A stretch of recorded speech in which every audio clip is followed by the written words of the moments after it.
यार ये मीम्स बनाने में ना पाकिस्तानियों का कोई स्थान ही नहीं है, ये चेक करो जरा। अमेरिका के पास इतने पैसे नहीं थे कि इमरान खान को खरीद सकते, तो उन्होंने कबाड़ खरीद लिया।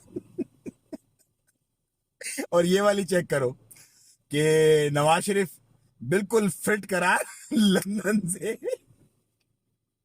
पैदल ही रवाना। और ये वाली फंटास्टिक है यार, सदर सदर सदर। वो कराची में चलती है ना W11, उसके ऊपर ये लगा रहे हैं भाई, सदर सदर सदर। और ये चेरी ब्लॉसम वाली चेक करो यार। अच्छा, इसने तो आखिर ही कर दिया, ये वाली मीम।